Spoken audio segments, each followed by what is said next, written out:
Hi everyone, my name is Lena Hart and my father's funeral wasn't the end of the story. It was the beginning of his revenge. It happened at the will reading. A mahogany table. 6 chairs. And tension so thick you could almost hear it breathing. My stepmother, Veronica, sat across from me, pearls glinting under the chandelier, face painted in practiced grief. Beside her sat her son Kyle, the boy she called family, while treating me like a tenant. Dad's lawyer, Mr. Whitmore, adjusted his glasses and cleared his throat. Before we begin, I must ask that we all remain civil. Veronica scoffed. Oh please. Let's just get this over with. We all know what he wanted. I folded my hands in my lap. Do we? She turned, lips curling into a smirk. Your father wanted someone capable to handle the company, not a sentimental artist who barely visits. I felt my jaw tighten. I was with him every weekend. Her voice cut sharp as glass. Yes, until it stopped being convenient for you. Mr. Whitmore's expression didn't flicker. He simply reached for a folder on his desk, one marked in bold letters, "If Veronica speaks first." The room fell silent. He clicked open a video file. Dad's face filled the screen, alive, clear-eyed, sitting in his study with that familiar half-smile. If you're watching this, he began, then my wife couldn't resist making this about herself. Hi, Veronica. Her smile froze. Dad leaned forward, voice steady. For 3 years I recorded every meeting, every transaction, every manipulation you tried to bury. You thought you'd erased me. You didn't. My stomach turned cold. Mr. Whitmore pressed play again, revealing folders, labeled, diverted funds, property fraud, asset transfers. My father's voice continued, Lena, if she spoke first, she forfeits everything. The company, the estate, the assets, all of it reverts to you. Veronica's pearl necklace trembled as she gripped the table. This is insane. But I just sat there, frozen, because beneath the shock there was something else in my father's voice. A plan. A message meant for me. And it had only just begun. Mr. Whitmore didn't pause. He clicked the next file and Dad's voice filled the room again, steady, calm, deliberate. If Veronica tries to dispute this, play recording A. He looked straight into the camera like he already knew she would. Veronica lunged forward, slamming her palm on the table. This is manipulation. You can't. Whitmore pressed play. The speakers crackled and suddenly her voice echoed through the room. Unmistakable, vicious, alive. Veronica. Once he's gone, I'll move the shares before anyone notices. Lena's too soft to fight me. Kyle, what if the lawyer asks questions? Veronica. Then I'll cry. People always forgive tears. Every word dripped with arrogance. Her face drained of color. Where did you get that? She hissed. Whitmore adjusted his glasses. Your husband had a knack for security. He stored voice-activated devices in your office, the lake house, even your car. All legally documented. I sat frozen. I could barely breathe. Dad had known. He'd seen everything. And instead of warning me, he'd built a quiet revenge. One that waited until now to bloom. Veronica's composure cracked. You can't just take my house. Whitmore opened another file. A signed agreement with her forged signature exposed in bright red annotation. Document authenticity. Falsified. Witness. None. Timestamp 3:47 p.m. verified. My heart pounded. The truth wasn't just spoken.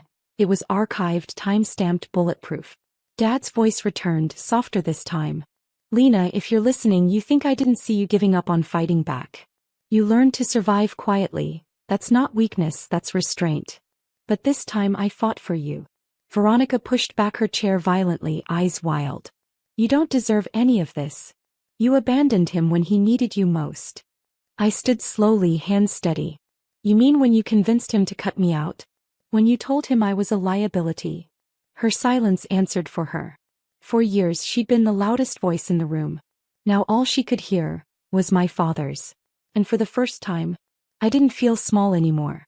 Veronica sat frozen, her manicured fingers trembling on the polished oak table. Mr. Whitmore closed the last video file and turned to me with measured calm.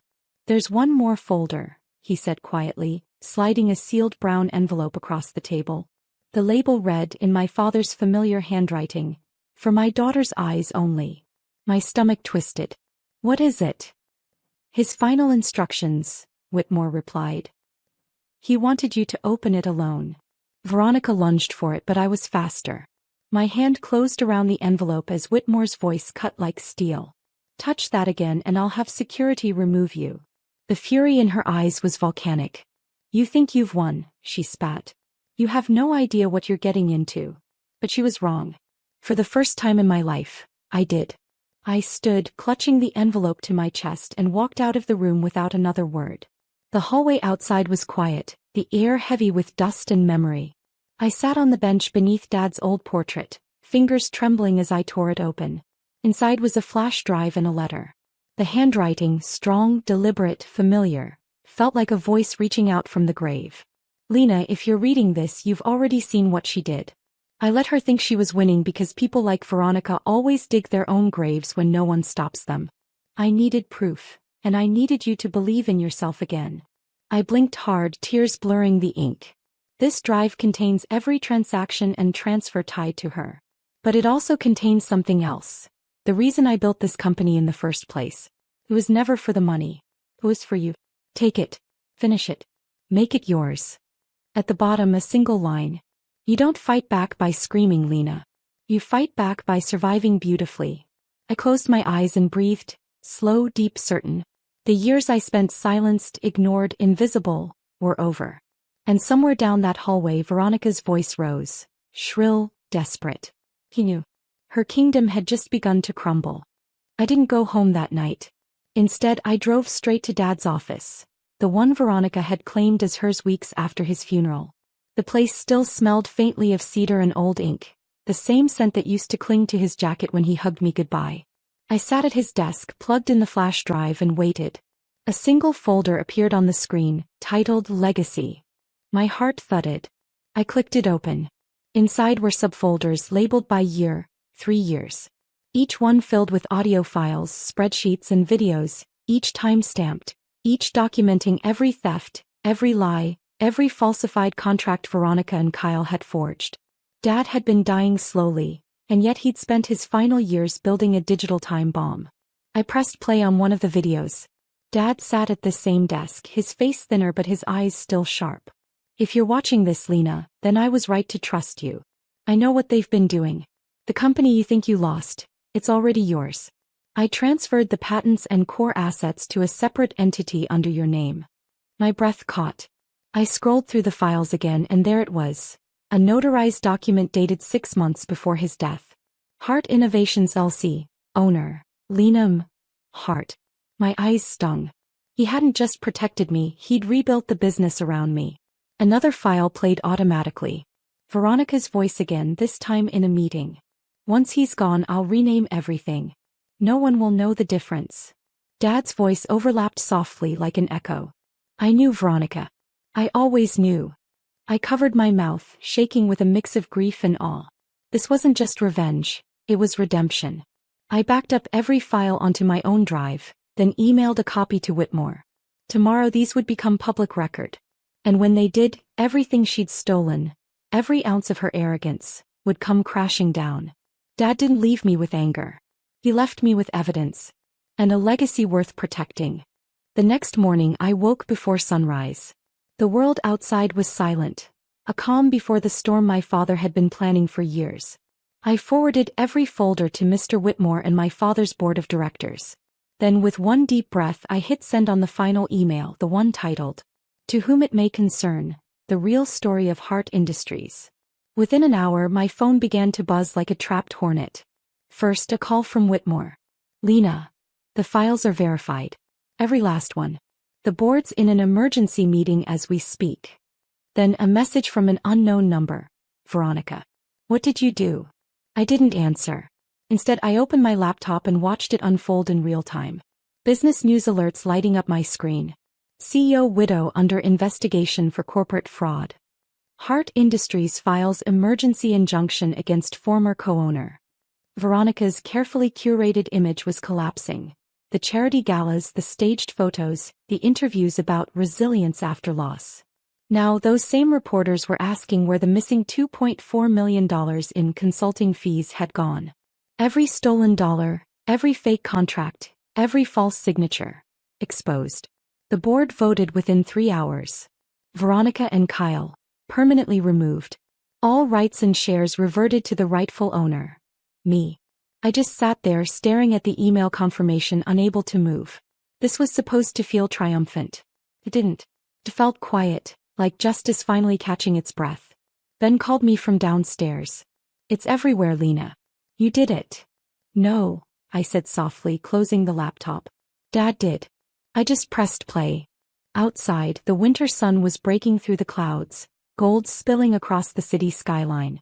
I could almost hear his voice in it, low, amused, steady. "You don't win by shouting, Lena. You win by outlasting." Veronica would spend months fighting headlines. I'd spend years building something better. His revenge was complete. But my story, my piece, was just beginning. By evening, my office was quiet again, except for the hum of the city beyond the window and the faint buzz of incoming notifications that I didn't bother to open. Hart Industries was officially mine.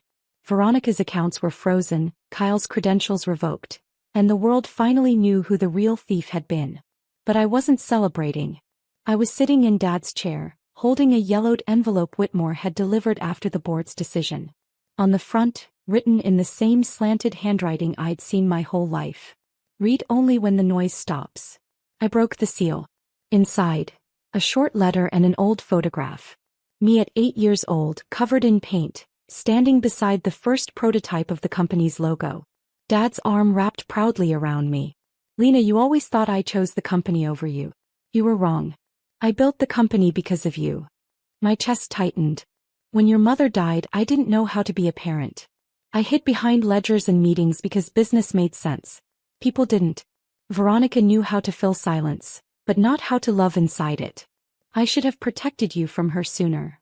Tears blurred the words, but I kept reading. "If I taught you anything, I hope it wasn't how to fight but how to build. Don't let this legacy end as revenge. Let it start as renewal. Take what's yours and turn it into something kind." I folded the letter slowly, pressing it to my chest. Outside, the first snow of the season had begun to fall, the same kind Dad and I used to watch from his office window. Veronica would drown in headlines, excuses, and legal letters.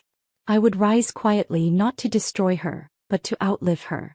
Because he hadn't just left me evidence. He'd left me clarity. Dad didn't want her ruined. He wanted me restored. And that, I finally understood, was his truest revenge. The following weeks moved like quiet thunder, steady, inevitable. The story of Veronica's downfall was everywhere. Magazines called it "The Widow's Undoing." Business networks dissected every detail of the recordings. And for the first time, the Hart name wasn't attached to scandal, but to survival. Yet in the middle of all that noise, I stayed still. I didn't go on camera. I didn't issue statements. I built. Dad's old office became my workspace again. Cleaned, refurnished, simplified. No marble, no grandeur, just light, air, and purpose. I renamed the company's foundation, the Hart Initiative, focused on mentorship programs for women in innovation. The day I announced it, my inbox flooded with messages. Not journalists, not shareholders, but young women, engineers, designers, dreamers, who'd been told they were too soft, too emotional, too much. One message stood out. "Your story gave me courage to stay in school. Thank you for showing that strength doesn't need to shout." I stared at that line for a long time. Dad's letter echoed in my head. "Turn revenge into renewal." I smiled. "I think I'm doing it, Dad." Whitmore called that afternoon. "The board wants you to take full control as CEO. Officially." I hesitated, looking around the office. The same walls that once held his voice now carried mine. "Yes," I said finally. "But under one condition. Every executive must mentor someone who reminds them of who they used to be." He paused, then chuckled. "Your father would have liked that. Maybe. But I wasn't doing this for him anymore. I was doing it for the girl who once sat outside this office door waiting to be seen. And she finally was. As some inherit wealth. Others inherit war. But the lucky ones, they inherit clarity. And I knew exactly what to do with mine. A month later, I drove back to the old family estate, the place that once felt like exile and now felt like distance measured in healing. The snow had melted, leaving the gravel road damp under the tires. I parked by the garden my father planted himself, the one Veronica always called a waste of space. It was still blooming. I walked quietly to the headstone, my hands deep in my coat pockets. The world had already moved on from our story. Headlines fade faster than grief ever does. But this moment wasn't for the world. It was for us. I knelt, brushing the leaves from his name. "Hi, Dad," I whispered. My voice didn't shake. "I got it back. Everything you built, and everything you meant for it to stand for. But I changed it. It's not just Heart Industries anymore. It's Heart Initiative. It builds people, not empires." The wind moved softly through the trees as if listening. "You were right," I said. "I did stop believing in myself. But you believed enough for both of us. And even when I didn't understand your silence, you were fighting for me in ways I couldn't see." I pulled a folded paper from my coat, a copy of his letter. I read the final line again, the one I'd memorized. "You don't fight back by screaming. You fight back by surviving beautifully." "I think I finally understand that now," I whispered. Behind me I heard footsteps, Ben always letting me have my silence first. He placed a hand on my shoulder. "You ready to go?" I nodded, standing slowly. "Yeah. I've said everything I needed to." We walked back toward the car, the house shrinking behind us. For the first time I didn't feel haunted.